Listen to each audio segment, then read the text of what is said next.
Hello and welcome to an action-packed video stuffed full of betting analysis for this weekend's fights at UFC 243. In today's video, I will be breaking down the main event between Israel Adesanya and Robert Whittaker, and I also have an excellent bet for you on that fight that hopefully everyone watching this video will be able to use to make a little bit of extra cash this weekend. And this is obviously a huge event, so in this video we are going to be smashing through 4 of the most interesting fights for betting this weekend. And don't forget, I have been live streaming my research for UFC 243 all week on my Twitch channel. If ever you want to check out my live research sessions as they happen, go to twitch.tv/diary of a pro gambler. I will leave a link to that in the description below, as well as all the uploads from the live research sessions that I've put on Twitch this week.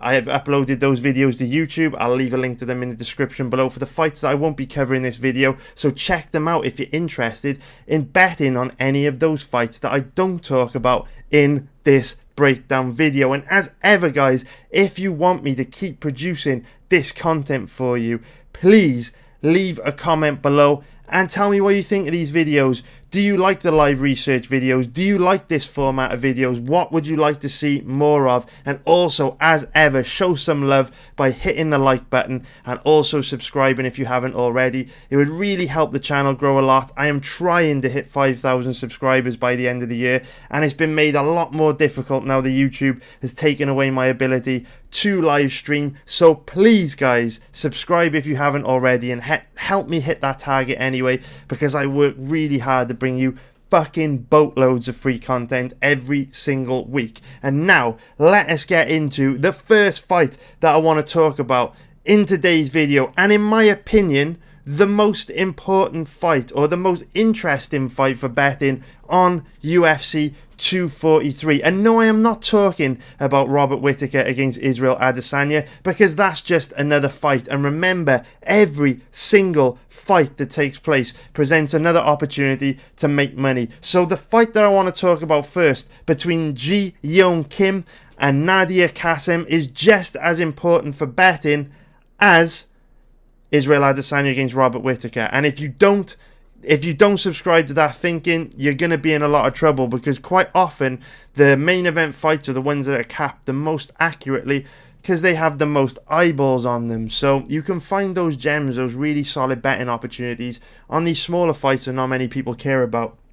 And before I began researching UFC 243, people were sending me DMs and emails and hitting me up in my chat room here, asking me what I thought about, Daniel Hooker versus Iaquinta. Do I think Hooker's a good bet? What do I think about Whittaker versus Adesanya? Do I think Whittaker's a good bet? And they were hounding me to research those fights, and I completely ignored those 2 fights, because the one name that jumped out at me on this card where I felt the best betting opportunity was Jumeau Kim. And I honestly felt, boys, that she would be a rock-solid bet for this weekend. When I looked at her odds on Monday morning, actually they were around about what they are now, call it around 1.57. I honestly couldn't believe what I was seeing. I felt that she should have been a much bigger favourite, and I felt that she would have been a real rock-solid bet for this weekend. A bet kind of in the same ballpark as a Corey Sandhagen to beat Rafael Assunção, where there was very, very, very small amounts of risk, a very, very slim chance that Sandhagen would lose. I felt that Kim would be that same kind of bet, because on paper she looks very, very good.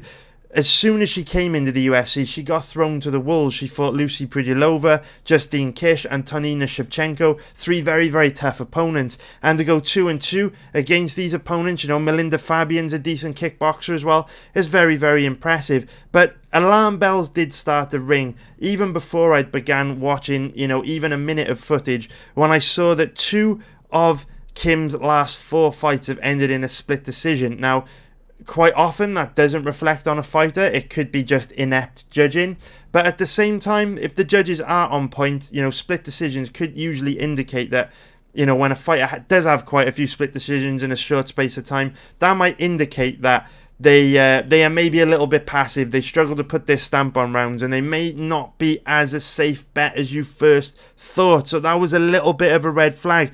But Justine Kish is very good.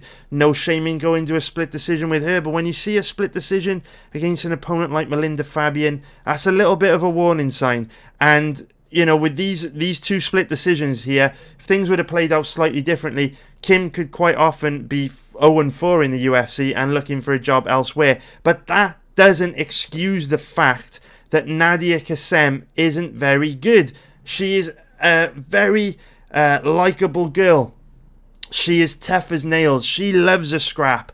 You know, when you watch her in her interview, she just loves to fight. You know, she said that you know, if she wasn't in the UFC, she'd be picking fights with girls in car parks, and God help whatever girls that she picks a fight with in a car park, because she is an absolute warrior. But the point I'm trying to make is she is a scrappy fighter at heart. It's in her DNA.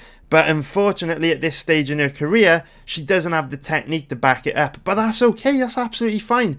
She's only had 6 pro fights. She's only 23 years old. She's going to get a lot better. But as it stands today, I don't really have anything good to say about Kassem from a technical point of view. She's not particularly dangerous standing. She obviously has no takedown defense and a very low-level ground game. So, of course, after I've just said Kim was the first name that jumped out at me, and Kassem doesn't really bring anything to the table that could cause Kim a problem, surely Kim is a good bet. And that's what I was thinking. I was so excited to jump in and bet Kim this weekend. I was going to send a bet out to my members on Monday morning, telling them to fire off a big bet on Kim, because the odds were going to decline down to 1.33, where I believe they should have been, working from hazy memories before actually delving in and studying footage. But when I began to study footage of this fight, it actually became a huge trap.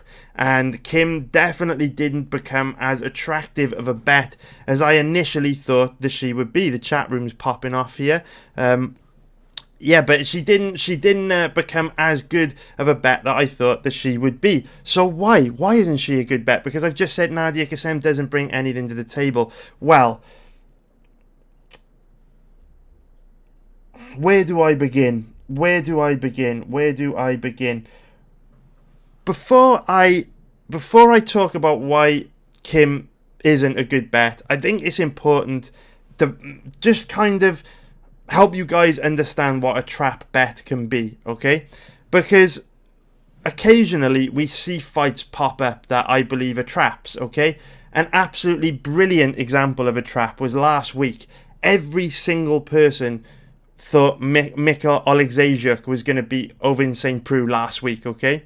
And if you look at the odds on Oleksiejczuk last week, all week he was around about 1.40, which is minus 250 for an implied probability of 71%.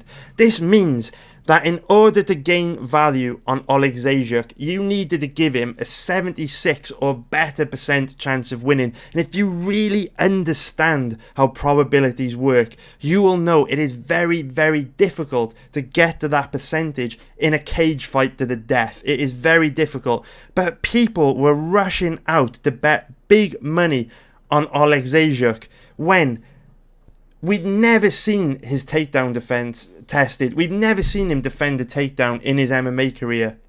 We've never seen his ground game tested. And OSP is an absolute nightmare on the ground and a strong offensive wrestler. And yet people were rushing out to bet Oleksiejczuk at a 71% implied probability. They completely ignored the fact. We can have a look at it here. We can have a look. I'm not even going to attempt to spell his surname, but Mikhail Oleksiejczuk was suspended by USADA for 1 year for testing possible for clomiphene, which I believe is a masking agent for a steroid. Okay?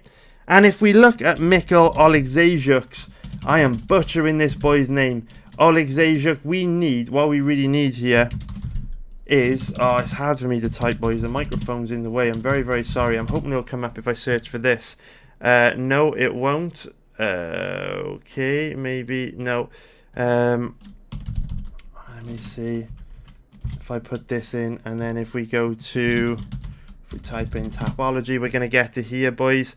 Okay, so the point I was trying to make is Oleksiejczuk tested positive for clomiphene, which is a steroid masking agent, in 2018.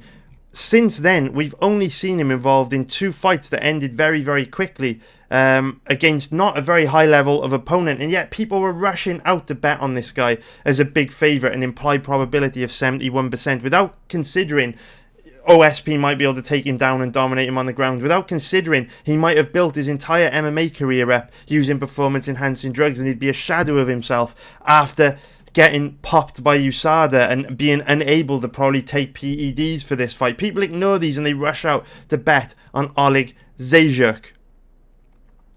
And I see people making the same mistake this weekend with Kim. A lot of people have rushed out to bet Kim, and they've told me Kim's a lock, and they've told me she's a great bet, because all they've done, they've made the same mistake that they did last week with Oleg Zajuk versus OSP. They've looked at a guy like OSP and they've said he's on a decline, his cardio's bad, he looked terrible against Krylov, he's looking shot-born, he's looking passive, and they've looked at Kassem and they've gone, she's got bad takedown defense, bad striking defense, not particularly dangerous standing, she's inexperienced, she's low level on the ground. They say these things about their opponent and automatically just bet the other guy without considering all the weaknesses that the fighter they are betting on possesses. And Ji Yeon Kim has got a massive weakness which makes her extremely dangerous to bet on as a favourite, and that weakness is that she is extremely passive, very, very passive, very tentative, just basically doesn't do anything. The striking stats came up about 8 or 9 minutes into her last fight against Antonina Shevchenko, and after 8 or 9 minutes, she'd only landed 8 strikes. Like, she literally does nothing. She landed like 4 or 5 strikes in round 1. Now, I know Antonina Shevchenko is a much higher level than Nadia Kassem, but the same thing played out in her debut against Pudilova, and you can say, maybe she was just a little bit passive, a slow starter in her UFC debut, but then the same thing in the Kish fight, the same thing in the Fabian fight, and this is what has led to these fights ending in a split decision, because the fights were so close, because Kim doesn't do anything. She doesn't show any urgency. She doesn't understand the importance of winning rounds and putting her stamp on rounds. You look at one of the greatest coaches in MMA right now, Faraz Sahabi, and you look at all the trainers that come out of TriStar. He understands the importance of winning rounds. You'll often see TriStar fighters not really do much for the first 3 or 4 minutes of a round, but then in the last minute of a round, they pick it up, they go for it, and they look to finish the round strong. Jose Aldo built an entire career off it. He would do basically nothing for 3 or 4 minutes of a round, and then in the final minute start throwing crazy combos, flying knees, fucking devastating head kicks, everything. The best fighters in the world, with the best records in the world, understand the importance of winning rounds, and Kim doesn't. She's very one-paced. She doesn't go up a gear. It's just not a good look, and it's hard for me to bet on a fighter at favourite odds. If we currently look at the odds on Kim, she is around about a 1.57 favourite, which is minus 175 for an implied probability of 64%, which means to get any value on Kim here, I've got to give her around a 70% chance of winning, and it's fucking hard for me to get the 70% when she only throws only lands 5 or 6 strikes per round, and she's fighting a tough, scrappy girl, man, from Australia that's gonna have home advantage on her side. She's gonna have the crowd behind her. It's very tough for me to do that. To get to capping someone at 70% takes a lot, and Kim isn't showing me enough. And another problem with Kim is that she's gone to train at Alliance MMA. Here we can see, training pictures of her. Jeremy Stevens is in the picture. This is Chance Rencontre. Who else we got? We got Angela Hill. Lauren Mueller. Plenty of UFC fighters in this picture. She's been training full time at Alliance for a while. Here she is with Angela Hill. But as nasty as this sounds, I just don't think Alliance MMA is a very good gym. so many fighters over the years have gone to train at Alliance MMA, and very few of them have improved. In fact, many of them have gone backwards. Since the first season of the Ultimate Fighter Latin America, so many Mexican fighters have gone to train at Alliance MMA, and very, very few of them have improved. The only one that I can actually think that has improved is Jose Quinones, but I know he also does a lot of training back home in Mexico. But if you think of all the fighters, even the more well-known Alliance MMA fighters like Phil Davis has trained there for the majority of his career, and it didn't really evolve that much. You look at Angela Hill, she hasn't really evolved that much. Jessica Penne hasn't really evolved that much. Jeremy Stevens is still fighting with the same sort of style he did 5-6 years ago. So even though Ji Yeon Kim has taken the step to move to America and train full time at Alliance MMA, I'm not convinced it's the right gym for her, and I'm not convinced it's the right kind of gym to get her in a place where she's going to come in and fight smarter and fight more tactically and understand the importance of winning rounds. And this is a really difficult one, because if I could trust Yi Jeon Kim to fight smart, she would be a great bet, because she is a decent grappler and Kassem has no takedown defense and no ground game. But the problem is, I haven't seen Yi Jeon Kim fully commit to a takedown in her last 4 fights. Lucy Pudilova doesn't have the best takedown defense and ground game, but Kim didn't try and exploit it. Melinda Fabian is a pure kickboxer. She doesn't have any takedown defense or ground game. We didn't see Kim try and exploit it. And obviously Shevchenko's takedown defense and ground game isn't bulletproof either. We saw Roxanne Modafferi show that. So it's very concerning to me how Kim could possibly have won these fights fairly comfortably if she would have gone to her grappling, and she hasn't. So just because Kassem does have bad takedown defense and a low level ground game doesn't automatically mean you can rush out and bet on Kim. Just like with Oleg Zajuk last week, just because OSP showing certain weaknesses, you don't automatically assume their opponent's going to have the skills and the technique and the mindset and the tactics and the intelligence to exploit that. And again, Kim, yes, she is the more technical striker than Kassem, but what is the point in being more technical if you don't pull the trigger? The only other crazy X factor to really talk about in this fight is that Ji Jeon Kim has an insane reach for her weight class. She really does have abnormally long arms. She's not particularly tall for the division at 5'7" when we look at Nadia Kassem as 5'5", but she does have a 72-inch reach, which is quite unbelievably crazy for a flyweight fighter.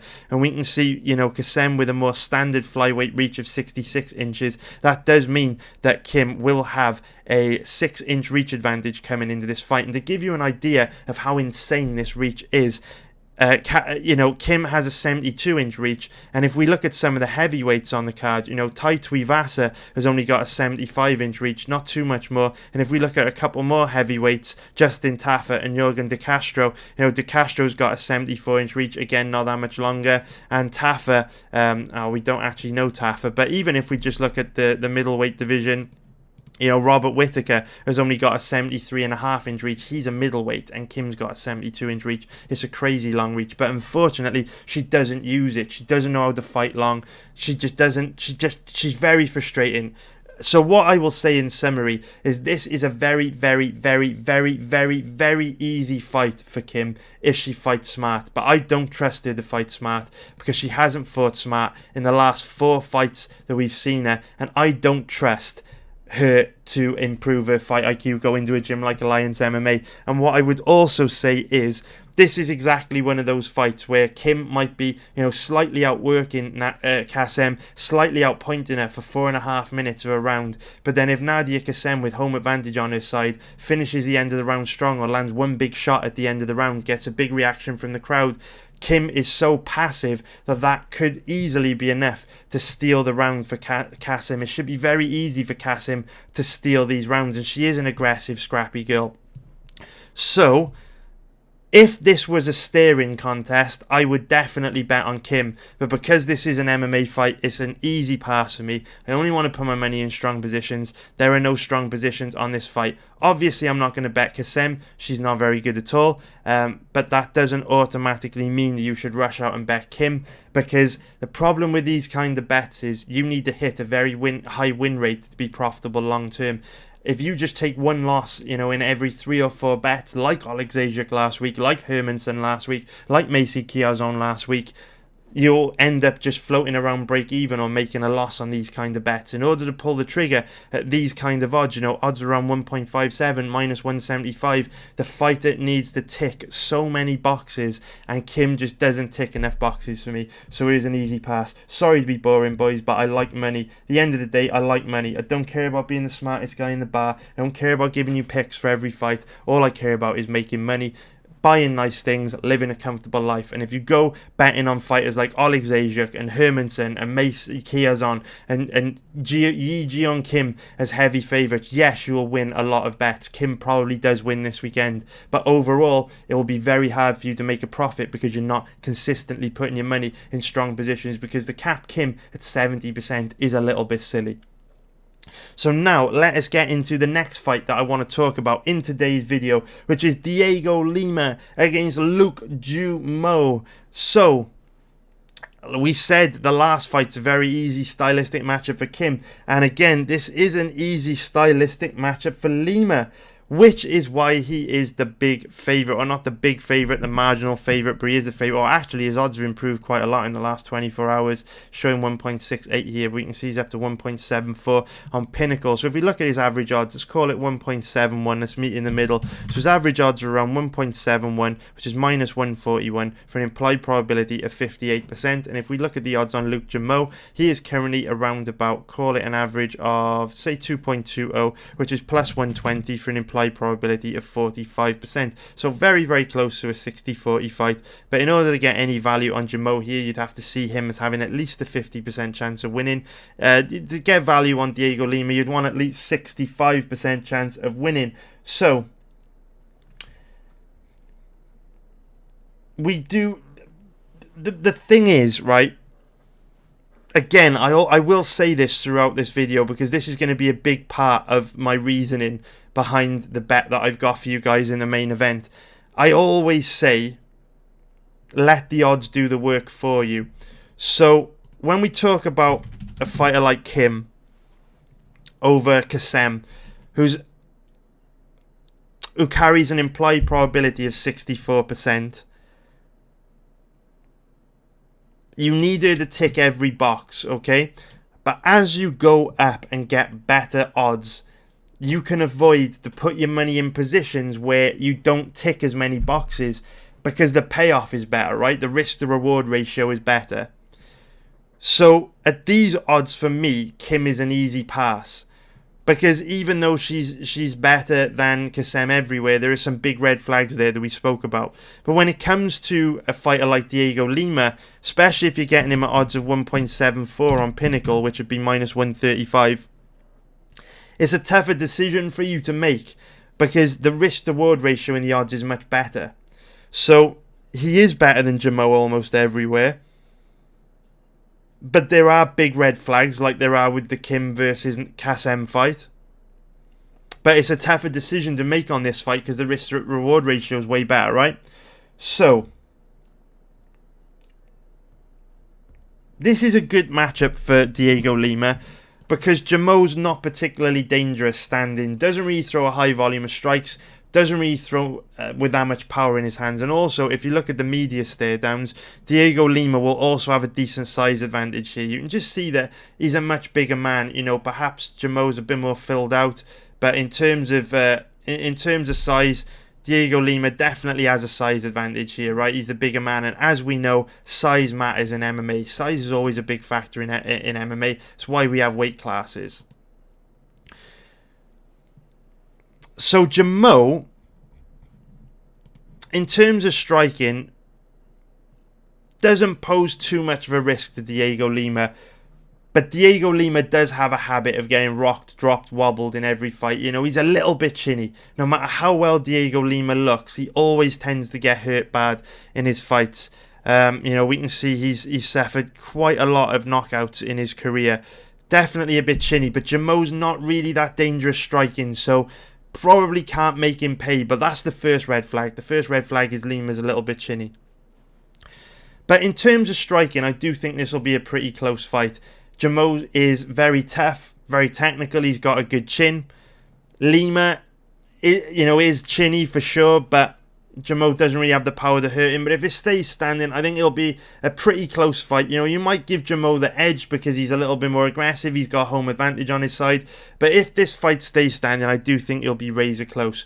But the reason why you start to lean more heavily towards Lima is that he does have a gigantic advantage when it comes to grappling. Reasonably strong offensive wrestler and a very high level on the ground. He's a Brazilian Jiu-Jitsu black belt that trains every day with Rowan Carneiro and Douglas Lima. If Diego Lima takes this fight to the ground, this should be an easy night's work for him. Jumeau doesn't have the best takedown defense, it's okay, but on the ground, Lima's levels above him. But the problem, where this problem comes in for betting is exactly the same problem as with the Kim fight. And the problem is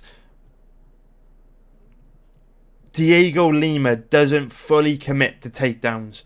So you might see him kind of half-ass shoot 1 or 2 takedowns per fight, but he doesn't fully commit to it.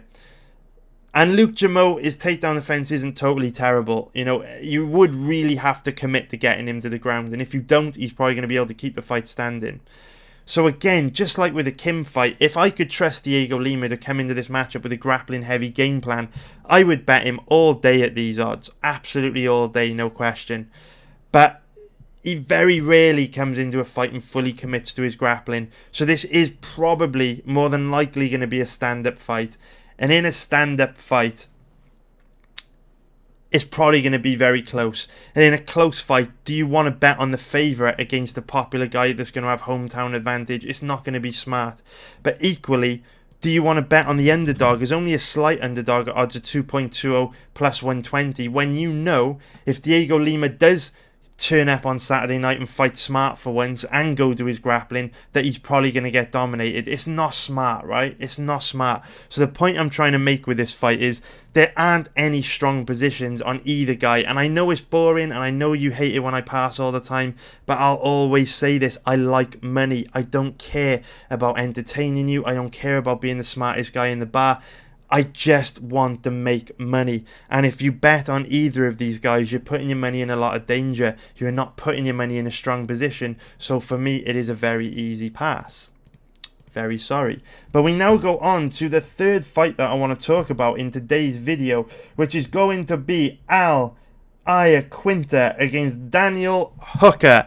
And I am very sorry because I really put a lot of time, effort and energy into planning these videos, which is why I like the live research videos a lot more. They're a lot easier for me to do. They take a lot less time, which is why I've been able to pump them out this week. But for a video like this, it takes a lot of planning. So usually I like these breakdowns be really fluid and punchy where I hit you with loads of information. But when it actually came to writing down my kind of like planning out my breakdown, you can see here, I've storyboarded everything. You can see it's all storyboarded. When it actually came to breaking this fight down and planning it out for you and working out what I was going to say, I actually I had a lot of problems with this one. I wasn't really sure how to get my thoughts across to you, how I was trying to convey my opinion on this fight, because I'm not even really sure myself what my opinion on this fight is. So it is a difficult one for me, this boy. So I guess I'm just going to ramble on a little bit and think out loud. And this is probably going to be a bit messy without too much structure to it.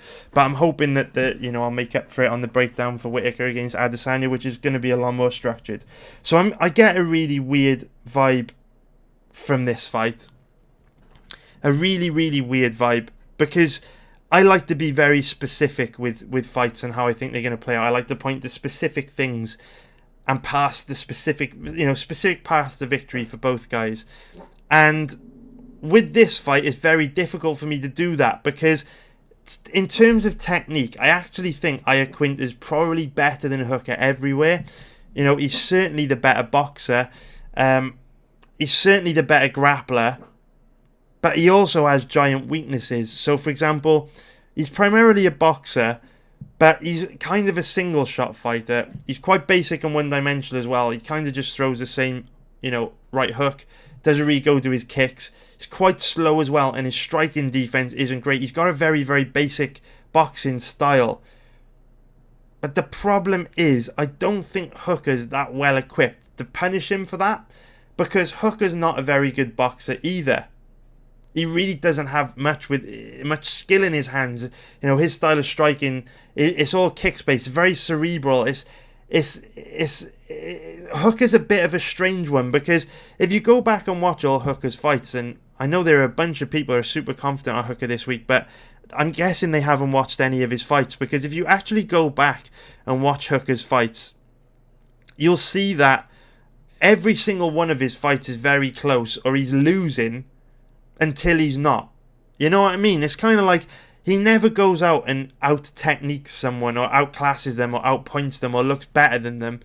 But out of nowhere, he just lands the kill shot. And we've seen him do it against James Vick and Gilbert Burns and Jim Miller. Got a late submission against Iaquinta in a very competitive fight. Ross Pearson was actually having a lot of success in this fight before, you know, Hooker landed the death shot in round 2. This was one of Ross Pearson's best performances. He's actually boxing Hooker up. And of course, Jason Knight boxed his face off and outstruck him, you know, back in 2016. I know it was a long time ago, but the fight with Pearson and the fight with Knight just literally go to show that his boxing isn't very good. It really isn't. And Iaquinta is a far superior boxer. But at the same time, Hooker just has this ability to land the kill shot out of nowhere. He could be in like a really competitive fight, like a really close fight, and he could be getting outstruck, or it could be going back and forth, and out of nowhere the kill shot comes. And of course we know he's got cardio for days. Of course we know he's insanely tough. We saw that in his fight against Edson Barboza. He's got a granite chin. He's a tough Kiwi. And we saw in the Edson Barboza fight, he got exposed a little bit. As soon as he fought a guy with decent footwork and decent technique, he got absolutely annihilated. But Iaquinta doesn't have that kind of footwork, and he doesn't have that kind of speed, and he does have that kind of technique. He is a better technical boxer. There's absolutely no doubt in my mind about it. But I still don't think he'll win. I don't know why. There's a few reasons why I feel that way. The first reason is, again, I'll go back to size. Size is very important. And as you can see, Hooker's the much bigger man here. If you just look at these two guys, if you know Iaquinta is very slow, throws single shots, basic combinations, nothing special, doesn't blow your hair back. And Hooker's got a big size advantage. And Hooker's training with possibly the best striker in MMA right now in Israel Adesanya. What can Iaquinta do to him that Adesanya hasn't served up 1,000 times worse in training every day? Iaquinta is very basic. But at the same time, Hooker's not a boxer. It's all kicks. He fights his hands low. He's not very good with his hands at all. And Iaquinta is a decent boxer. So on one hand, I'm like, if this fight goes the distance, Iaquinta has probably done pretty well and outstruck Hooker, because Hooker doesn't really throw much with his hands, and there's a chance Iaquinta outstruck him. But if you're training at City Kickboxing with Israel Adesanya every day and Eugene Bateman, it's going to be very easy to come up with a game plan to land a kill shot on a guy like Iaquinta, because he's there to be hit. You know, his striking defense isn't very good at all. And where we've seen Hooker land the kill shot so many times against tough guys like Pearson and Jim Miller and Gilbert Burns. James Vick is tough, but of course a little bit chinny. But I just feel like Iaquinta has the skills to win, but he probably won't. And it's not very often I say that. I'm all about the technique. But I just think he's so hittable. Hooker, with the camp that he comes from, they're going to be able to find a way to land that kill shot on Iaquinta. And that's why this is a tough fight for betting, because I would never bet on a fighter to land a kill shot, and I'll talk a little bit about that in the main event. I would never bet on a fighter to land a kill shot. And it's so weird, because I think Iaquinta can win, but I wouldn't bet on him either, because even as the underdog, it's hard for me to watch him stand right in front of his opponents and just look very basic and slow and traditional. I just don't see him not eating something huge in 15 minutes. So it's a really shitty breakdown for me, boys. It is really shitty, but I don't really have that strong an opinion on it.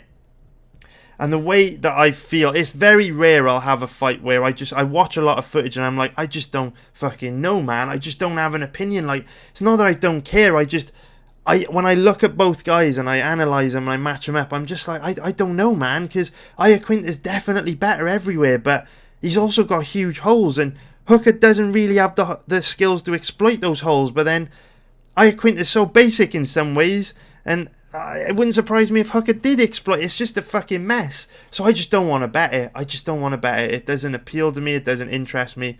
I don't want to bet it. I don't want to bet it. Do what you want with that fight, boys. I can't help you is basically what I'm trying to say. It's a head scratcher for me. I've got no strong feelings on it, really. I'd rather just stick to live betting and see what happens. So now we go on to the main event. Israel Adesanya versus Robert Whittaker. Feel like I need to take a deep breath for this one. Take a little drink, because we've been talking a lot.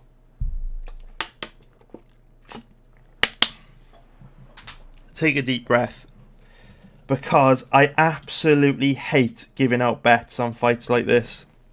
I fucking hate it. It's very stressful. Very, very stressful. It's one of the reasons why I'm so late getting this video out this week, is just because I've been absolutely dreading recording it. Because whenever I bet on a big fight, everyone becomes an expert.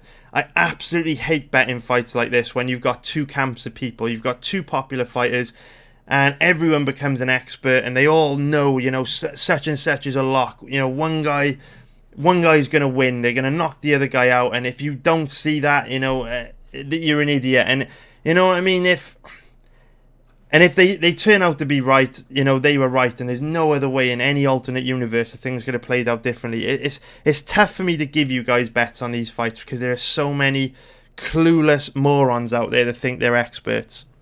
So I have been dreading putting this video out. And it is kind of amusing, because when I put bets out on guys like Da Un-jung to beat Khadis Ibragimov, you know what I mean? There's a big underdog. You know, we had a huge underdog win on Da Un-jung, a guy barely anyone's heard of. And when I put bets like this out, no one says shit to me. Massive tumbleweed. No one says anything. No one has an opinion. And that is because no one puts the time in that I do. No one puts the work in that I do. No one knew who Da Un-jung was. No one researched it. No one cared. So when I put this bet out, no one had anything to say. But then suddenly, when you get these big fights, everyone's an expert. Everyone knows what's going to happen between Whittaker and Adesanya. Despite the fact that they're not in the trenches every single day of the week, researching fights like Da Un-jung to death. Researching fights like Ji Yeon Kim versus Nadia Kassem to death. What they don't understand is that I put just as much time into researching fights between guys like Da Un-jung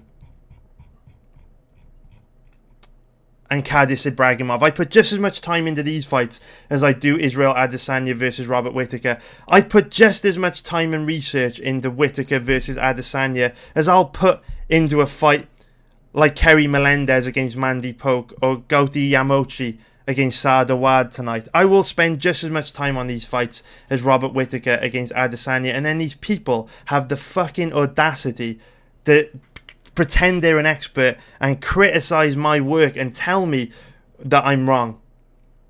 It's just, people literally, someone told me a long time ago, never underestimate the stupidity of the general public. And now that I'm actually producing this content on YouTube, I can see exactly what they mean, because so many people don't get it. And I can see why the bookies make so much money, because people just don't get it. I mean, who can remember a couple months ago when I told everyone watching this video to bet Nate Diaz? And if you remember, the comments were an absolute bloodbath. Everyone telling me I was wrong. Pettis was going to do this. Pettis was going to do that. And what happened? Diaz went out and dominated 30-27, easy win. It's ironic that my biggest bet of the year so far was Israel Adesanya to beat Kelvin Gastelum. A big bet. Our biggest bet of the year, made a lot of money on this. But again, when I put this breakdown out on YouTube, I will leave a link to it in the description below. It was a bloodbath. Everyone telling me I'm wrong. Everyone's telling me Gastelum's going to knock Adesanya out. Everyone's telling me Gastelum's going to take Adesanya down and control him on the ground. And my personal favourite reason for betting against Adesanya was that he's all hype. He hasn't fought anyone. That was my personal favourite. And now, when you think people would finally learn that this guy is the real motherfucking deal, you have a bunch of jabronis out there that want to tell me that I'm wrong because Adesanya is an incredible bet this weekend. Adesanya is an incredible bet. And I will try and help you understand the reasons why Adesanya is an incredible bet. But if after this breakdown you still don't see it, you probably never will. And that's what I find amusing about MMA betting. It's kind of like in MMA, when you bet on this sport, you can put your money in strong positions or weak positions. But it's like people are just like moths attracted to the bug zapper in a restaurant. They just go towards the bug zapper. That bug zapper is those weak positions and they just get sucked into it. And this fight's a great example of this. Because you have both guys at around about the same odds. Since I began recording this, the odds have declined on Adesanya a little. But both guys at roughly the same odds. You're getting the same return for your money on both guys. And on one guy with Adesanya, and I'll cover the reasons why in this video, but on one guy in Adesanya, you have so many reasons to bet him. Compared to Whittaker, where you don't really have that many reasons to bet him. And yet people get sucked towards the guy without many reasons to bet. And they put their money in a weak position. It's insane to me. So Adesanya is a great bet this weekend. But before we go into talking about the technical reasons why, I need to again make it clear that great bet doesn't mean safe bet. Great bet doesn't mean this will be an easy winner. I mean, when Adesanya fought Gastelum, it was an absolute dogfight. It was a war because Gastelum's an incredible fighter. Robert Whittaker is an incredible fighter, a great boxer, granite chin, more heart and toughness than anyone else that I can think of in the UFC. Whittaker is an absolute nightmare, and Adesanya is going to have to walk through hell to beat him. He really is, because Whittaker's incredible.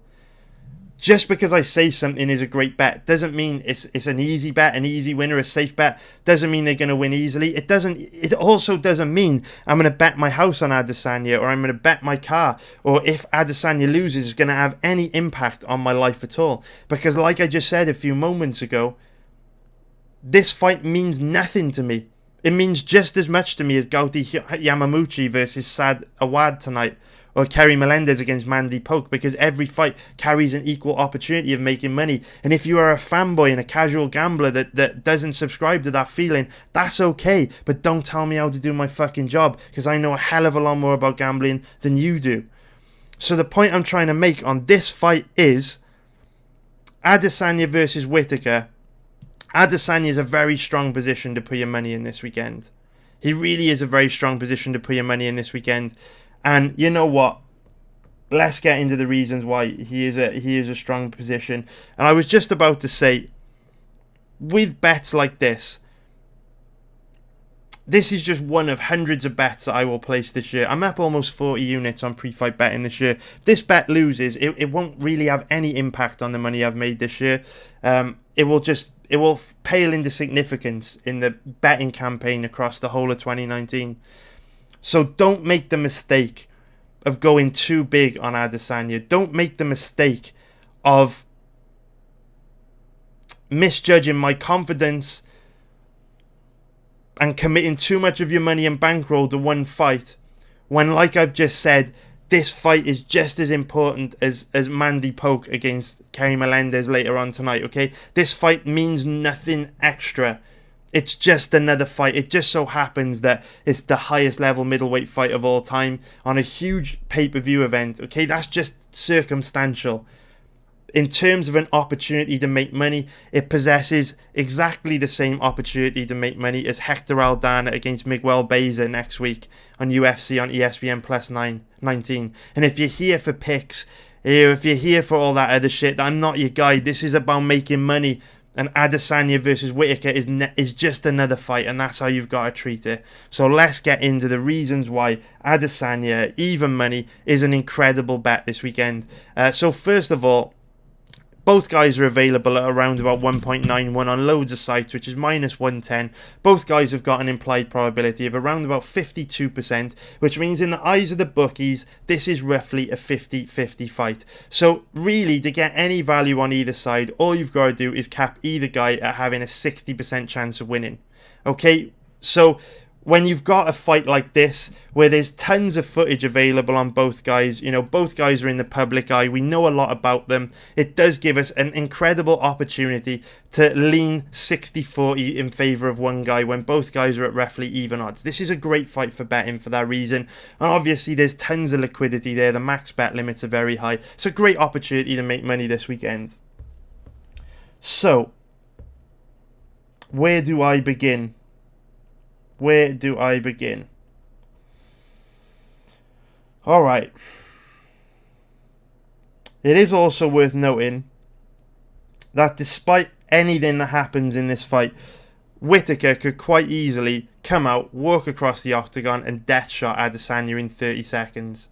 That's just fighting, and it doesn't mean anything. It doesn't change the fact that Adesanya is a good bet. Remember, good bets don't always win, bad bets don't always lose. All you could do is consistently get your money in strong positions, and hopefully at the end of the year you win a hell of a lot more than you lose. Just remember that, because if Whittaker wins, it doesn't change the fact that you are putting your money in the right spot by betting Adesanya.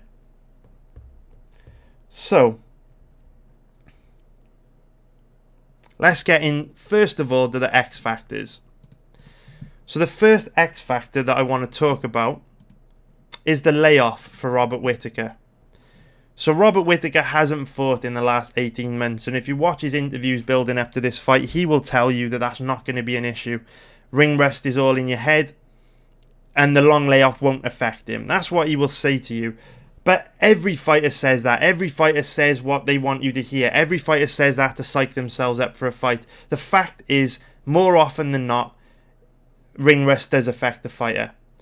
And it's not like Robert Whittaker is coming back into action against a regular run-of-the-mill fighter that moves like a normal fighter, throws punches like a normal fighter, you know, is a similar size to him, you know, fights orthodox. It's not like Whittaker's coming in against another guy that is a regular kind of fighter. Whittaker's coming in against a huge, unorthodox, ruthlessly accurate, ruthlessly technical, ruthlessly skilled opponent, and he won't have any time to warm up or adjust to get him back into the octagon after such a long layoff.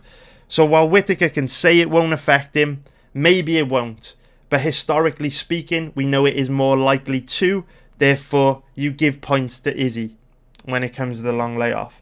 A lot of people are saying that, you know, Izzy's been so active over the last, you know, year. He's fought 5 times in a short space of time. But you're in a much better position fighting regularly than you are having long layoffs. Because when you fight regularly, you get used to the competition, you get used to the fight week, you get used to the feel of the canvas underneath the soles of your feet, the roar of the crowd, the air in the arena. You get used to all this, the atmosphere. So it's just another day at the office. So some people think the amount that Adesanya's fought recently will be detrimental to him. I actually think it's a benefit. And I also think for a fighter like Adesanya, he's making huge jumps from fight to fight. He's getting significantly better from fight to fight. And every time we see him, we see different sides to him. And his 5-round war against Kassem, yes, he did take a lot of damage in that fight. It was a war. But it did take place 6 months ago. He's had a lot of time to recover since then, and he will have learnt so much. For the first time, he went 5 hard rounds in MMA. He was knocked down, he was hurt bad, he was taken down, he was tired. He will have learnt so much from that experience, and I am guessing that he will evolve and look better than ever on Saturday night. He will go from being a Pikachu to a Raichu, no doubt about it. He will have learned so much from that Kassem fight, because people learn from their mistakes. People And people learn from tough times, man. Adesanya wouldn't be 17-0. He wouldn't have an illustrious kickboxing career if he wasn't great at learning from his mistakes. He's going to be so much better from that Gastelum fight. So that's the first thing to lay off. Fighters always say these things won't affect them. They almost always do. The second X factor to take into consideration is that Robert Whittaker in February 2018 suffered a life-threatening abdominal injury. A life-threatening abdominal injury. It's not just easy to bounce back from these injuries. I often think that people assume fighters are like robots, where, you know, if a part of them breaks, you just chuck a new part in and then they're fine. They can compete again to the best of their ability. They're not like that. Fighters are like race cars. And if you constantly redline a race car, it's going to start to break. And then the more you redline it and the more mileage you put on it, the more it breaks down. And that is what we are seeing with Robert Whittaker. A life-threatening abdominal injury here made him pull out of the fight against Kelvin Gastelum. And he's had countless injuries since then. You know, he broke his hand, or he broke his thumb in the first round of his fight against Joel Romero at UFC 225. And if you know anything about injuries, if you know anything about hand injuries, broken hands, you'll know once you break it, once it becomes a recurring injury, it becomes very easy to break it over and over and over again. Once you break your hand once, it's a nightmare. What happens if Whittaker goes out, throws a big right hand in the first round against Adesanya? You know, it lands on the top of Adesanya's head, or a knee, or something, an elbow, if Adesanya's blocking, and he shatters his hand in round one. How do you think Whittaker's going to do against one of the greatest strikers in MMA right now, with fighting with one hand for 20 minutes? And it could definitely happen. It's happened before. These things break again very easily. Of course, Whittaker has had broken hands, life-threatening abdominal injuries. He's had fucking viral infections, chicken pox, blown MCLs, blown ACLs. He's blowing his knee out all the time. He is constantly getting injured or sick. And it isn't good. It is not good. And I want to play you this clip here from something that's very alarming. Is Robert Whittaker talking to Ariel Helwani back in February 2018 about being forced to pull out of his UFC 221 main event fight against Luke Rockhold. He just listen to it straight from the horse's mouth. This is a big red flag for me. Let me know in the comments below what you think of this.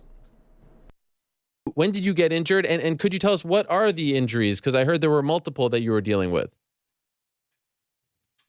Yeah, so the thing is, I think a lot of my fans and a lot of the general populace know that I have no qualms of going into a fight injured. I've gone into many fights injured. I went into the Joel Romero fight with a torn MCL.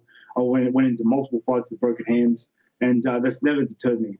And during my prep and then my camp, I did my hamstring. I did blow my hamstring out, but I was willing to work around it. So we just worked around it, drilled on the wall, no explosive sort of stuff, and then I got an abscess infection, and then that absolutely knocked me out of the park.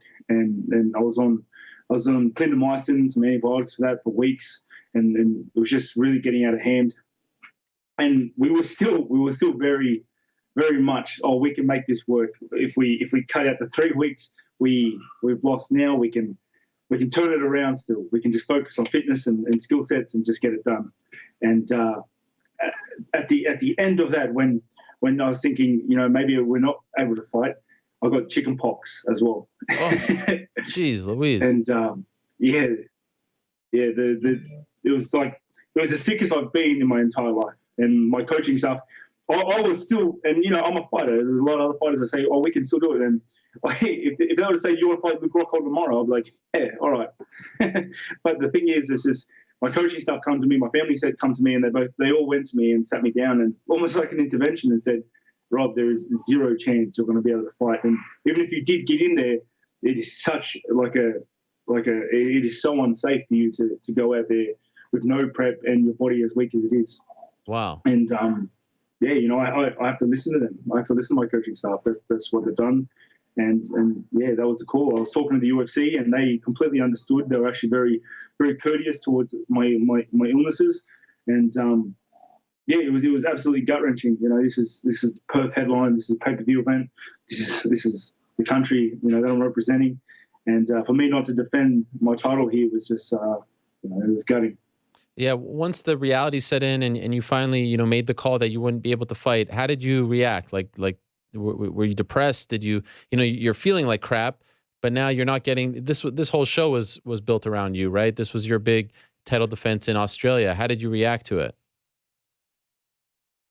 Yeah, you know, it's funny. Like when I was going through the sickness, and I had the infection, and I had the chicken pox, and in the heart of that moment when I was bouncing both of them, I didn't care about fighting. I didn't care about anything. I didn't care about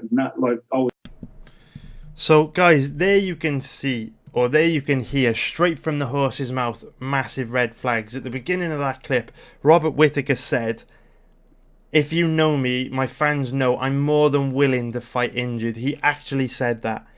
You know, he was prepared to fight with, he said he's fought with broken hands before. He's gone into fights with broken hands. Hasn't broken his hand in the fight. He's gone into a fight with a broken hand. He's gone into fights with blown knees. He said that he tore his hamstring for that fight against Luke Rockhold, and he was preparing to go into the fight with a torn hamstring. Said that he's prepared to fight injured and fight through these injuries.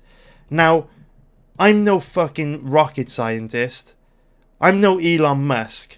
But if you've got two guys at about even money where you get the same payoff from both guys, would you prefer to bet on a guy whose body is falling apart, who's getting injured all the time, who openly has admitted that he is prepared to fight injured, or would you prefer for the same amount of reward, the same profit margin, the same return, would you prefer to bet on a guy who doesn't have those injuries? And of course, fighters fight injured all the time. Adesanya could be coming in with any one of those injuries, but historically speaking, based on all the information we have available, it is a lot more likely that Whittaker is coming into this fight impaired than it is Adesanya. So at even money, I'm no fucking Elon Musk, but who do you think is the better bet? Just based on that. The fact that he admitted to being prepared to fight injured is a fucking huge red flag. It's a huge red flag. And another concerning thing there, and Ariel Helwani talks a little bit about that throughout that interview. I will leave a link to that interview in the description below. Please watch the full interview because there are multiple red flags on Whittaker throughout that interview that I don't want to pick out all of them. This video is going to end up being really long, but watch that video. I will link to it in the description below. There's just so many red flags. I mean, with Whittaker, why would you put your money in a situation where a guy clearly has a lot of health issues right now? Because if you really study the human body and you learn about what causes all the diseases, all the problems that can go wrong with your body, it doesn't matter if it's a common cold or cancer. At the root cause of every single thing that goes wrong with your body, be it a broken hand or a torn hamstring or, an autoimmune disease like diabetes or rheumatoid arthritis. If you look at the medical studies for every single bad thing that happens to you, stress is always at the root cause. And that could be mental and emotional stress, or it could be physical stress. But stress is the root cause for every bad thing that can happen to your body if you really dig into the medical literature. It's insane. So where we talk about the example earlier on of a race car, these guys, they're not robots. If you have a race car and you constantly flatline it and redline it and put mileage on it and stress it out, eventually it's going to break down and then you'll repair it. But you keep redlining it and it'll break down more and more and more and more. And yes, Adesanya is a little bit older than Rob Whittaker at 30 years old. Rob is only 28 years old. But Rob has been in so many wars. He took a life-changing amount of damage in his last fight against Joel Romero. He's suffered so many injuries. He's been knocked out, dropped, wobbled, rocked so many times throughout his career. And there's only so much the human body can go through before it starts to fall apart. And yes, Whittaker is incredibly tough. He is an absolute warrior. He is a machine. He is a nightmare. But there's only so much the body can take. And all of these injuries and illnesses that he's starting to run into are a sign that his body possibly isn't capable of competing at the highest athletic level anymore. And that's okay. That's okay, because everyone has their run, and Whittaker won the belt and reached the highest level of the sport, and he is a fucking legend of the sport, and he always will be. But it looks like he's struggling at the moment, okay? It looks like he's struggling. And another really important thing that you've got to bear in mind is that he said in that interview he's prepared to fight injured. If you watch the full interview, he says he didn't want to pull out of the fight because he's got a responsibility to entertain his Australian fans. And this is one of the biggest UFC events of all time. 55,000 people are going to be packed into the Marvel Stadium to watch this fight. There's so much pressure on Whittaker to turn up and fight on Saturday night. If he is coming into this fight injured, it is very unlikely he would pull out. He's pulled out of so many high-profile fights before. He knows he can't afford to pull out of another one, or he'll lose so much momentum, so much respect, so much bargaining power with the UFC. He has to show up and put on a show on Saturday night, and that's a lot of pressure. And guess what happens when you put pressure on a human body? It gets sick, it gets chicken pox, it gets infections. If you go and watch that full interview with Ariel Helwani, Whittaker said that he was on antibiotics for a very long period of time. He was hospitalized on multiple occasions due to that abdominal problem that he had. And he said his immune system was wiped out, which is why he kept getting these infections, chickenpox, abscesses, because his immune system was depleted. And if you know anything about taking long-term antibiotics, it can devastate the immune system. It could take years to recover.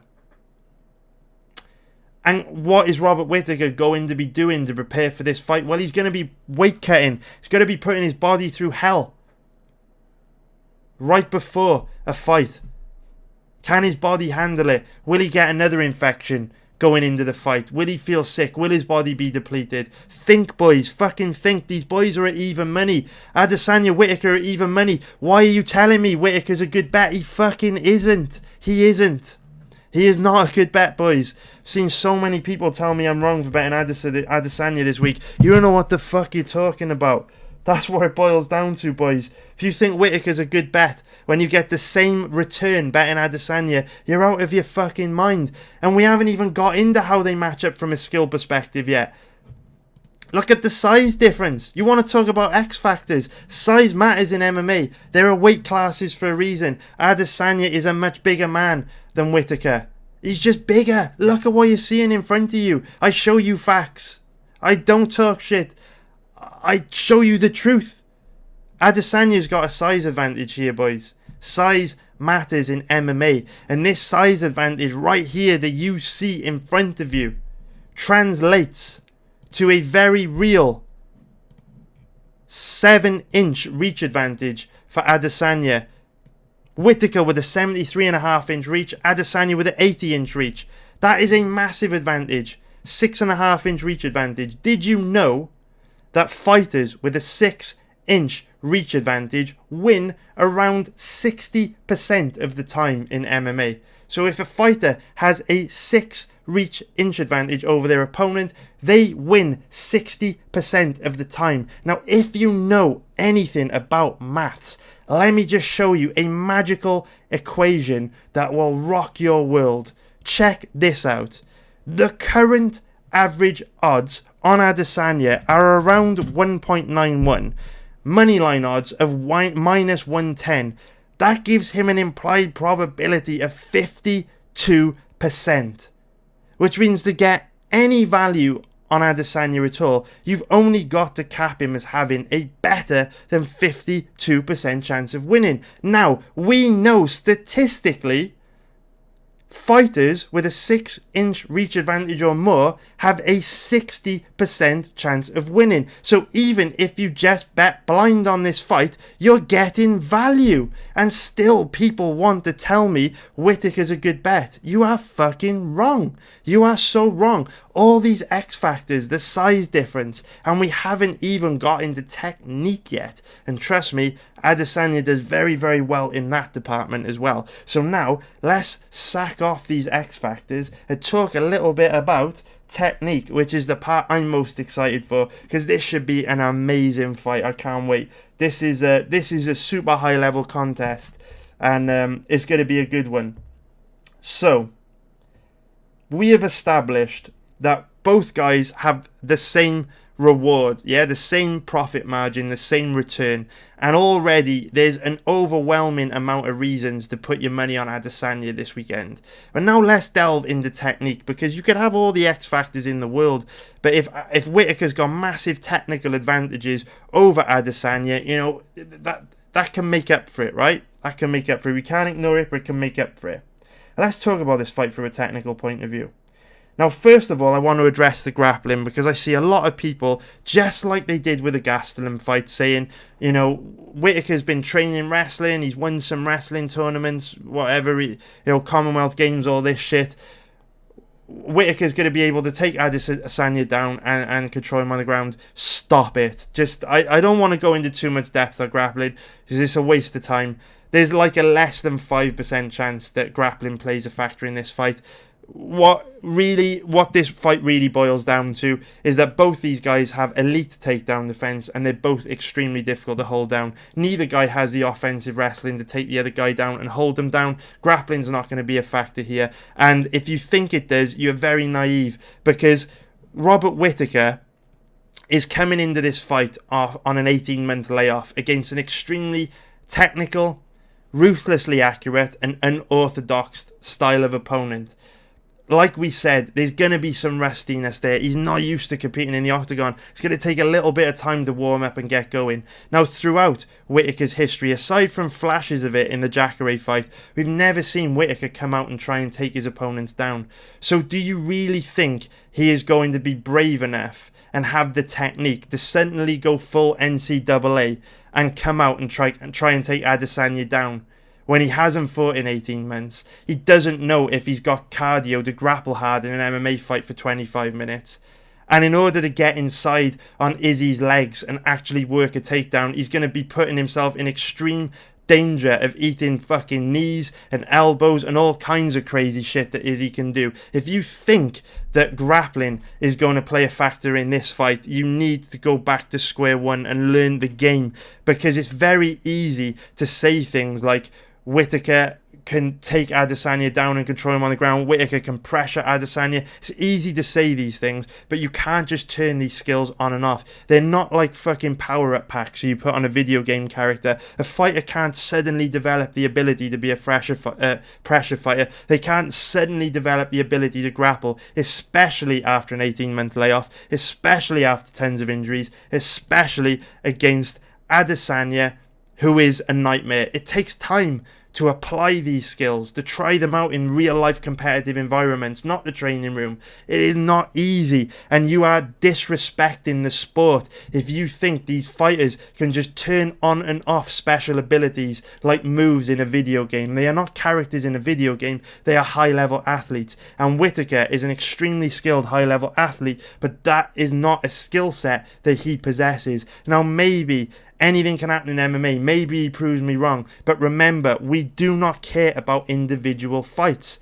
We care about general rules, because if you stick to general rules, over the long term, you'll be right more often than not. Everything I've just said would be right more often than not. Maybe Whittaker's an outlier, but if you bet on outliers, over the long term, you'll lose a hell of a lot of money. You're better off sticking to the general rule, and the general rule is Whittaker will not be able to use grappling in this fight. And let's move on to the pressure side of things as well. So people telling me, Gastelum caused Adesanya problems when he pressured him. Whittaker's a high pressure style of fighter. Let me stop you right there. Gastelum didn't really cause Adesanya any problems at all. If you go back and watch this fight in the cold light of day, Adesanya barely got hit with anything for the first 3 rounds. It was quite amazing to see. When you watch fights live, you always see them differently. When I watched this fight live, I thought it was like a back and forth close war because I had a lot of money on Adesanya. I was really into the fight. I was sweating it. It was entertaining. It was going back and forth. It was crazy. But when you sit down in the cold light of day and you just study this fight with a cup of coffee and no dog in the game, no dog in the fight, you'll see that Adesanya's striking defense was absolutely elite, and Kassem really struggled to land anything significant on him for the first 3 rounds. It really was a masterclass in striking defense from Adesanya, and the interesting thing about this is that Kassem is actually a very good pressure fighter. He's got great footwork. He fights out of the southpaw stance, which presents a different challenge for Adesanya, and also Kassem's got the chin and the footwork and the head movement to fight his way inside. Now, Whittaker has none of those things. Whittaker is not a southpaw. He doesn't really have the chin to fight his way inside. We've seen him rocked, dropped, knocked out, wobbled multiple times throughout his career. He's not naturally a pressure fighter. He likes to fight in kickboxing range. If he tries to pressure Adesanya, he may land the kill shot, which can always happen in MMA. But it's far more likely that Adesanya evades everything and lights him up like a Christmas tree and punishes him with big counters, because pressure fighting's not Whittaker's style. It really isn't. If you go back and watch the fight against, Rafael Natal, the Yoel Romero fights, the Jacare fight, the Uriah Hall fight, even when he's coming forward, he's not actually pressuring you, in that when Gaslam's coming forward, he's forcing you to fight in an uncomfortable range. He's pressuring you and getting very close to you and throwing power shots to basically try and bait you into making mistakes. He's trying to stifle you with pressure, so you'll overreact in one way, overcommit to a feint, make one mistake, and he'll land the power left hand. But Whittaker doesn't do that. He comes forward, but he can't get into that pressure range where he'd cause Izzy too much of a problem. So pressure fighting shouldn't really be too much of an issue here either. I just don't see Whittaker causing him a problem in that capacity, because he's not a great pressure fighter. And then we want to talk about actually how they match up striking, because we know Whittaker's had this serial abdominal injury that was almost fatal. It almost killed him. And like I say, the body, when it suffers these injuries, you take something away from the body, it never fully recovers. And Adesanya's got devastating body kicks. Go and watch his fight against Brad Tavares. Like, literally, the body kicks he lands are cringeworthy, because they land with such impact. They're just devastating. Adesanya's not going to throw one devastating body kick to Whittaker and his body's going to shut down. We saw Donald Cerrone throughout his entire career in WEC could take body shots all day, tough as nails, and as soon as he had that stomach surgery, it was different. He couldn't take body shots the same way again. How do you know Whittaker's not going to be the same?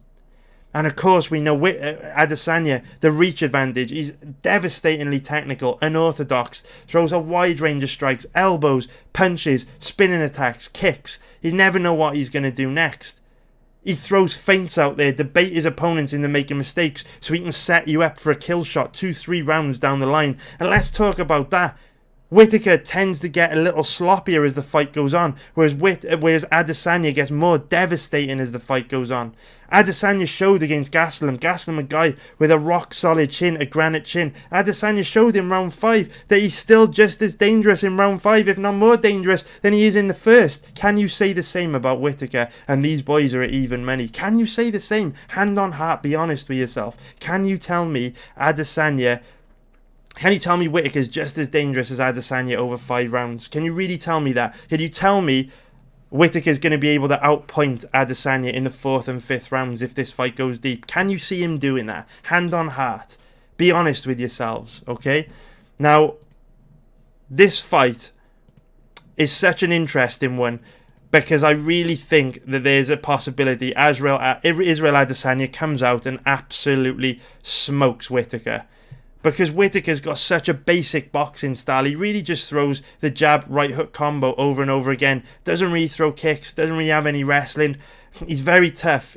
He's very aggressive.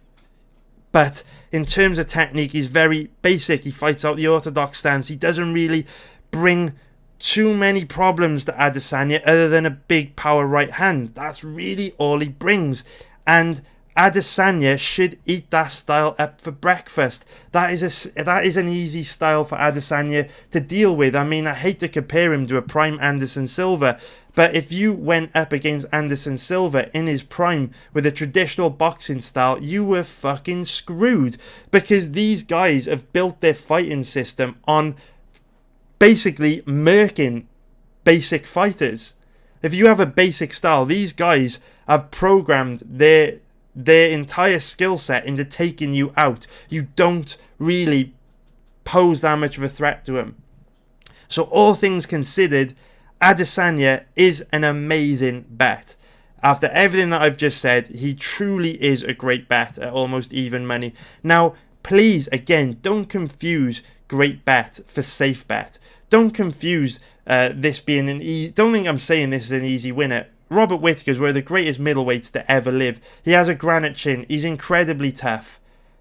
You know, he's got great cardio. He's going to push Adesanya to his limit. He is a legend of the sport. But you can bet on both these guys and get the same reward. You can get the same profit margin. You can get the same return.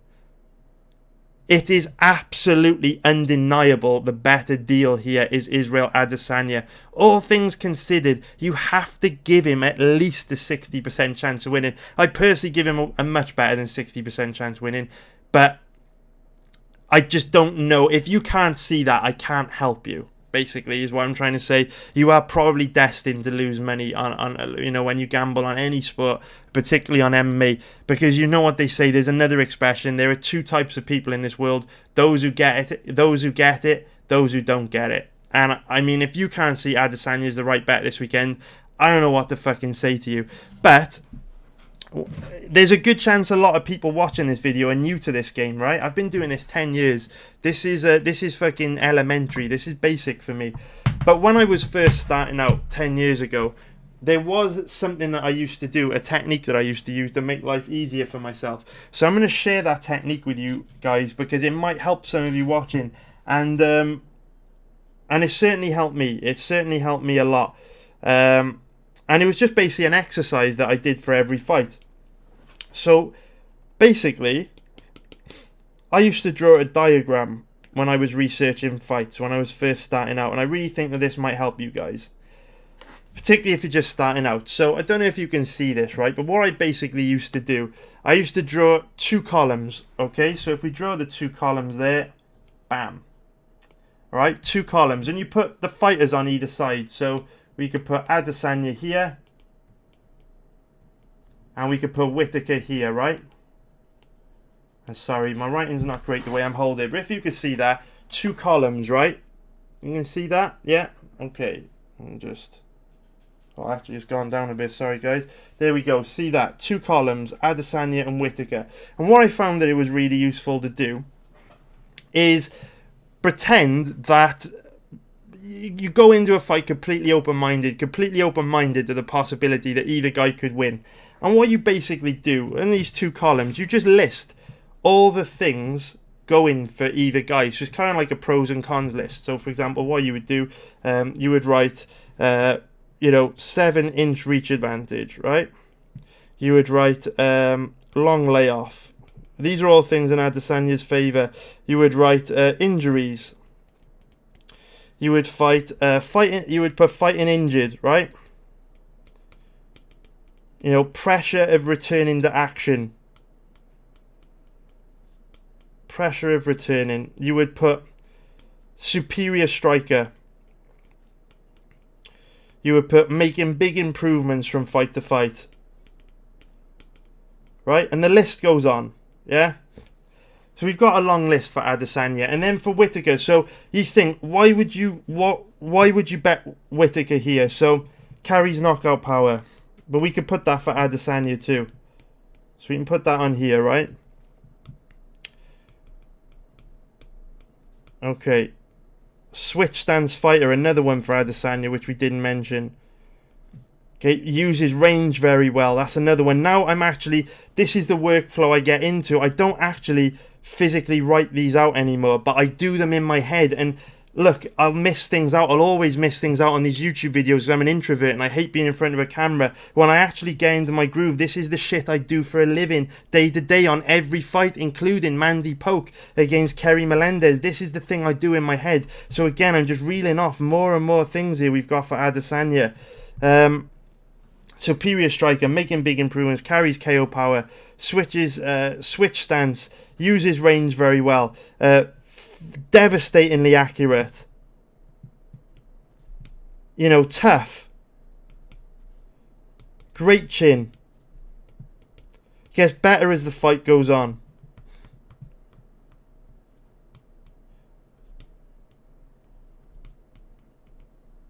And then you've got body kicks, leg kicks, yeah? Body kicks, leg kicks, wide range of striking. And I could go on, and let's just call it that. Wide range of... Let's just leave it there, right? We don't need any more. What about Whittaker? Why would you bet Whittaker? So he carries KO power. He's got home advantage.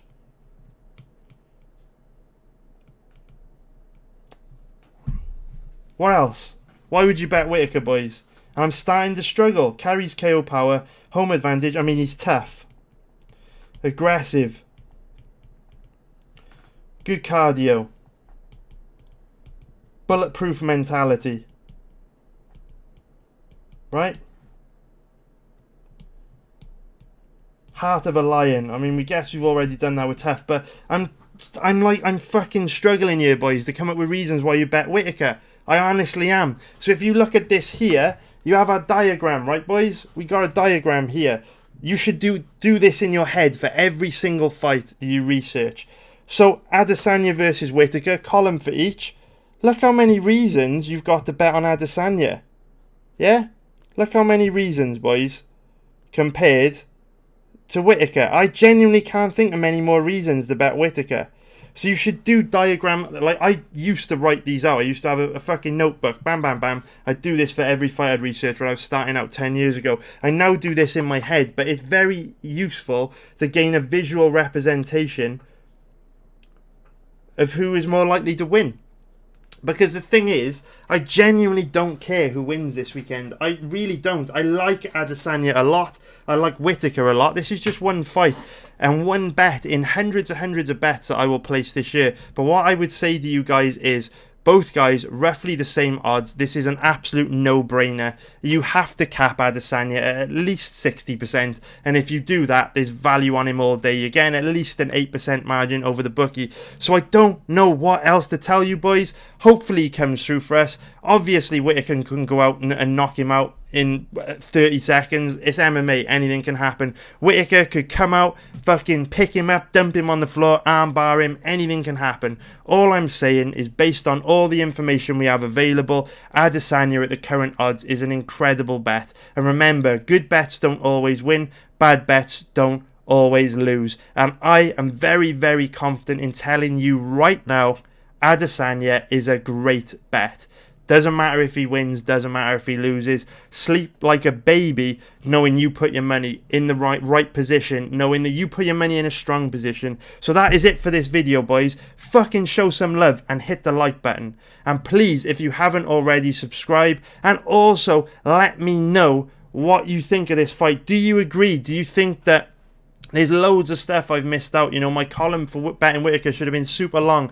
Let me know what you think, boys. Am I being overly critical? Am I, you know, putting too much weight on the X factors? Do you think they won't be an issue? Let me know in the comments below. Even if I don't always have time to respond to your comments, I love reading them. But please, like the video. Please hit the like button, boys. Please also share it on any forums or social media platforms you view. And I will be back very fucking soon with another video. We'll be doing a weigh-in reaction for UFC 243 very soon, where we can see more of these big size differences we've spoke about in this video. But for now, boys, take care. I love every single one of you, and I hope you make a killing this weekend.